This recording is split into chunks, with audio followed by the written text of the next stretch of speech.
Well, hello everybody, and welcome to my channel, Trek Mission Log. I am so glad that you are here today. My name is Jason Gilbert. Listen, I am very sorry that I was not able to get out a video last week. I had a lot of circumstances that were working against me. I had computer trouble. The streaming service which I was using deleted all of their Star Trek content. That really made my day. I spent all morning trying to get things working, and I finally gave up last week. So I have since subscribed to a different service so that I can continue. And one of the downfalls of that is now when I take screenshots of the episode, sometimes the status bar at the bottom appears in the picture. So I hope that you can tolerate that little blip as we go forward. I do ask, if you enjoy this content, would you go ahead and hit that subscribe button? It would really mean a lot to me personally. It would help this channel out immensely. Also, leave a comment that you subscribed. I would love to thank you personally. And please give a like to this video, and that really helps me out as well. Now, today we're going to be looking at the original series, Season 2, Episode 19, titled A Private Little War. It aired on February the 2nd, 1968. It was written by Don Ingalls, directed by Mark Daniels, and produced by Gene L. Kuhn. So check out this little piece of Trek trivia, and when we come back, we will dive right in.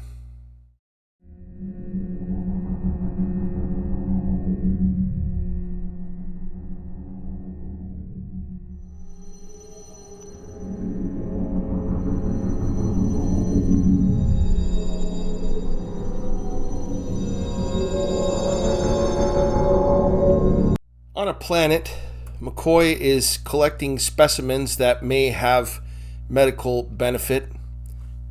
Meanwhile, Kirk and Spock are on a different part of the planet. And Kirk was telling his first officer that this planet was his first sort of scientific and explorative expedition. And he likened this planet to the Garden of Eden. The people all get along. They use bows and arrows for hunting.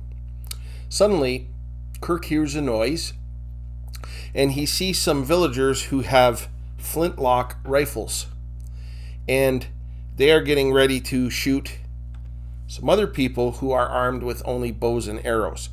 And one of them is a friend named Tyree, whom Kirk stayed with when he was at this planet earlier. Kirk pulled out his phaser, and he Spock reminded him that phaser use on this planet was strictly prohibited. Kirk throws a rock in the direction of the men with the rifles, and it warns off the targets. The armed men then begin pursuing Kirk and Spock.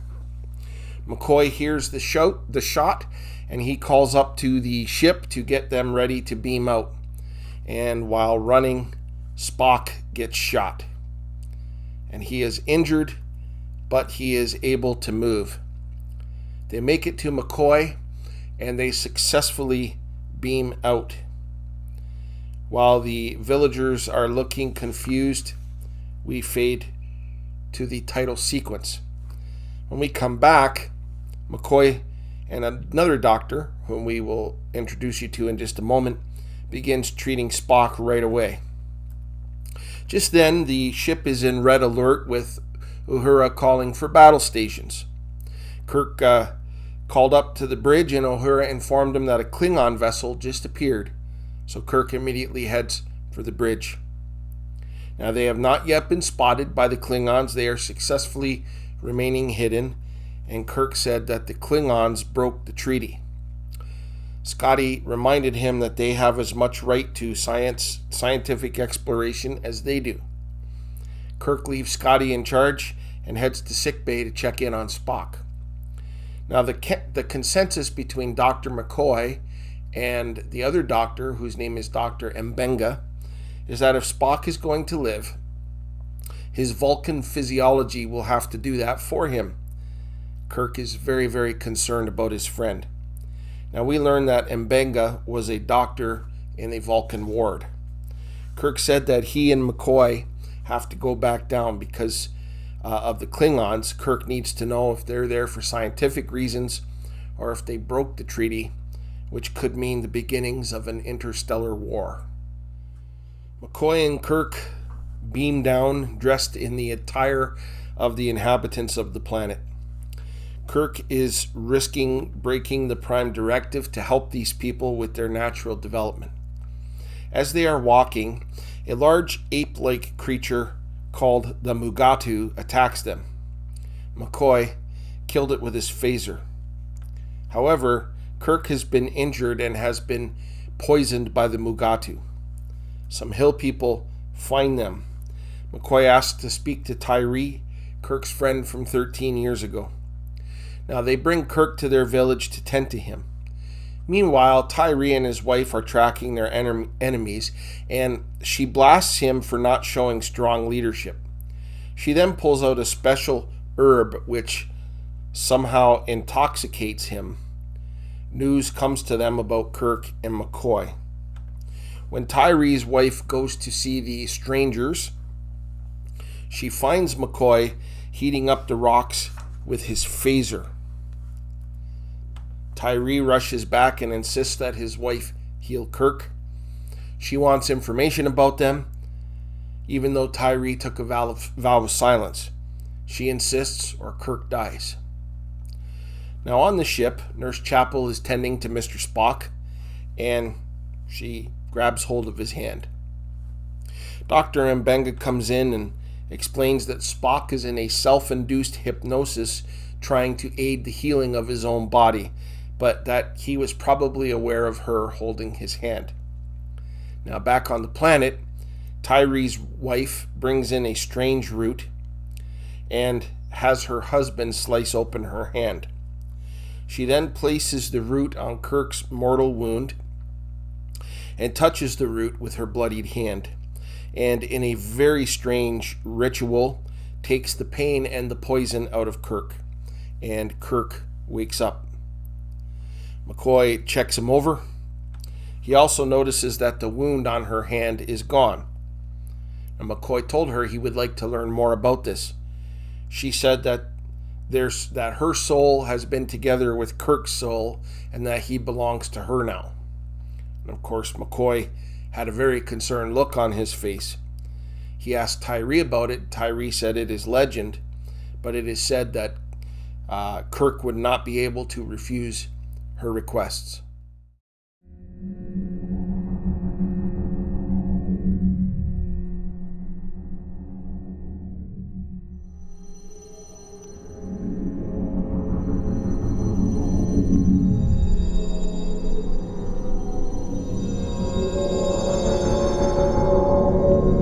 Later on, Kirk wakes up and he talks about the Canuto people and how they studied herbs and roots.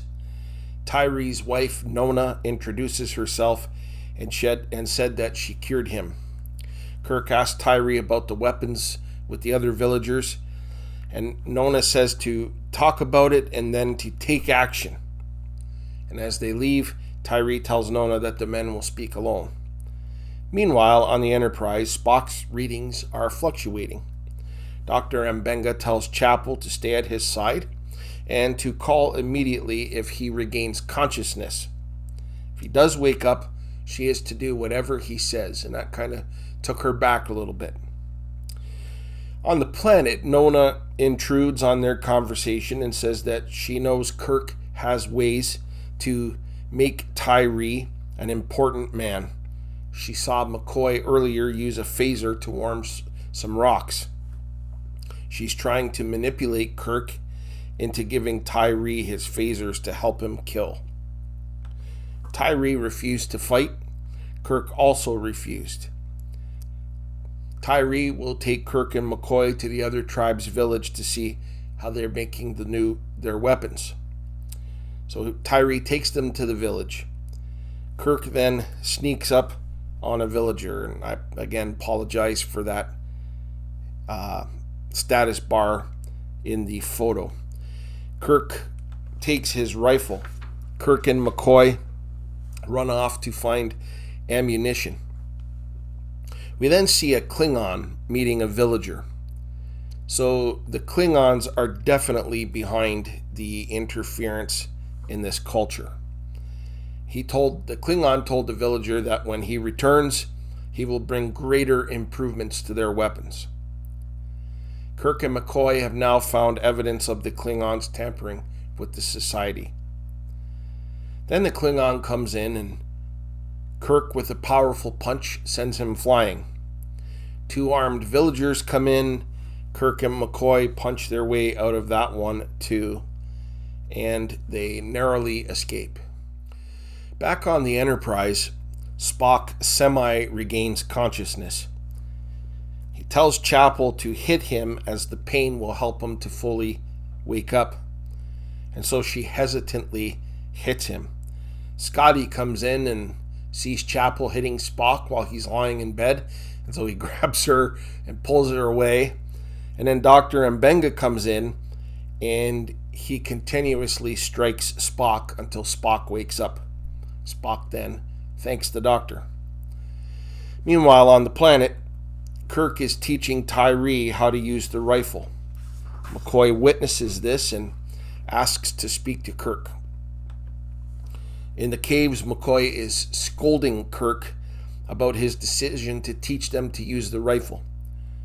Kirk said that the Klingons changed the natural development of the planet, and Kirk is ensuring that everything is even again. Kirk argued that the only way forward is to have a balance of power, and if the Klingons arm the other side with even more powerful weapons, then they will arm their side with equally powerful weapons. McCoy said that Tyree refuses to fight, so he will be the first to die. Kirk said that Tyree's wife, Nona, will be the key to help him understand what's at stake. So Kirk goes to plead his case with Nona, and she uses the same weed or herb that she used on Tyree earlier. It is having an intoxicating effect on Kirk. Tyree comes along and he sees Kirk and Nona, and and how it looks as if they're getting romantically involved, and he is overcome with jealousy, and so he points the rifle at Kirk, but then he puts it down and runs off. As Kirk and Nona are kissing, remember Kirk is under the influence of the weed, Mugatu attacks them, and Kirk can't do anything about it because he's in a trance. When he comes to somewhat, Kirk uses the phaser to kill it. Nona goes to Kirk and hits him with a rock and then takes the phaser from him. She goes to the other tribe and asks to see their leader to show them the new weapon. Now they begin gathering around her, and it becomes very apparent that they're going to try to gang rape her. Kirk, McCoy, Tyree, and some others come running, and Tyree gets very angry and calls out his wife's name. They stab her, and then they pull their rifles out and take shots. One shot hits McCoy in the arm, and then a fight ensues. Tyree, overcome with rage, repeatedly hits an opposing tribe member with a rock. The fight eventually ends. Kirk faces Tyree and takes the rock and throws it away. And sadly, Nona dies. Tyree picks up a rifle and tells Kirk that he wants many more of these, that he will kill the other tribe for what they've done. Kirk is then in communication with the ship. He asks Scotty how long it would take to reproduce 100 flintlock rifles. Scotty was confused. Kirk then said, serpents. 100 more serpents for the Garden of Eden. And the episode ends with the Enterprise sailing away.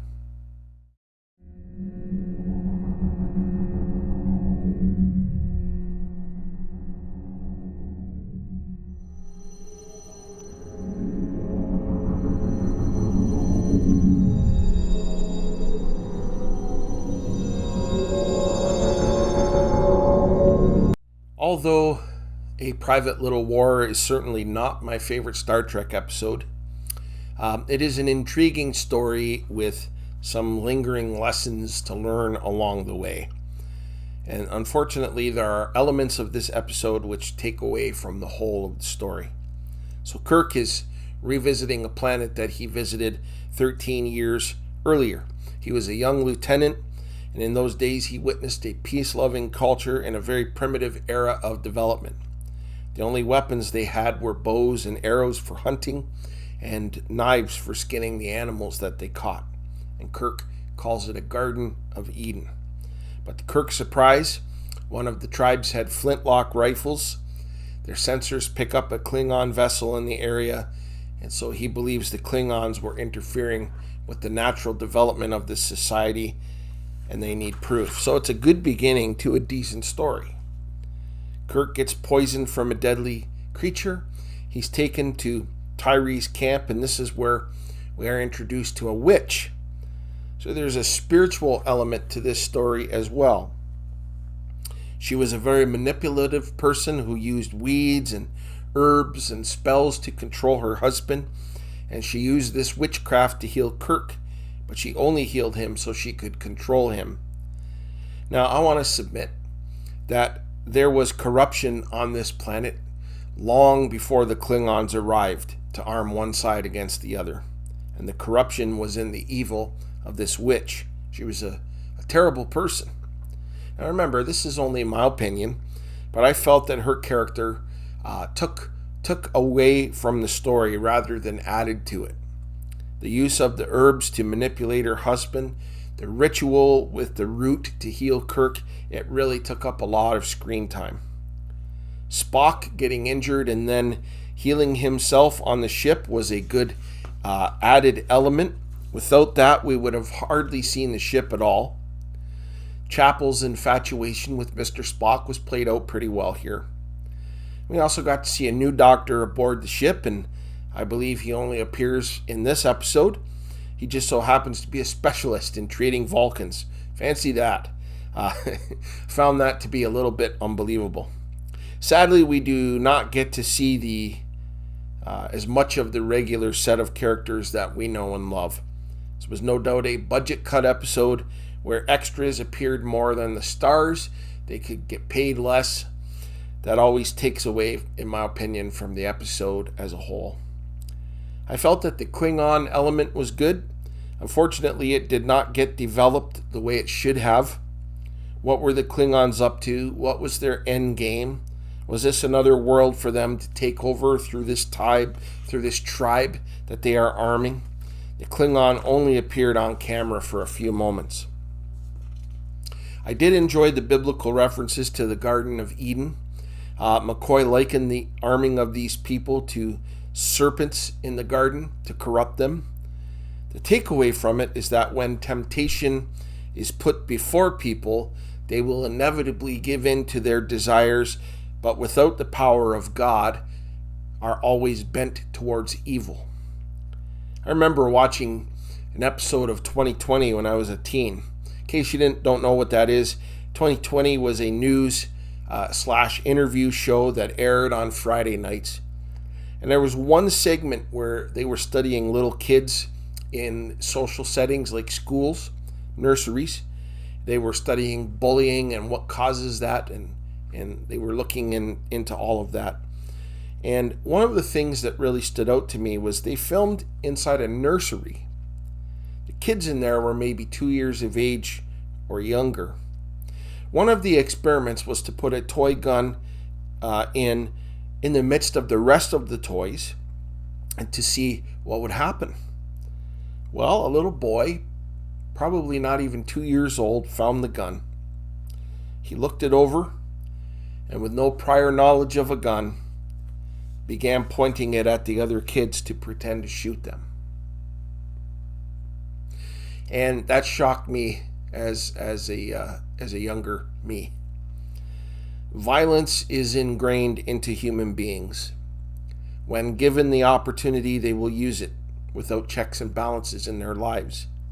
And indeed, that was what Kirk was hoping to bring Tyree and his people. But all it did was even the odds for those two tribes to kill each other. If anything, this episode is an ode to human nature. And if that is the case, that aspect of it was well done. So I give A Private Little War 3 out of 5 Starfleet insignias for awesomeness. It was okay, but it could have been much, much better.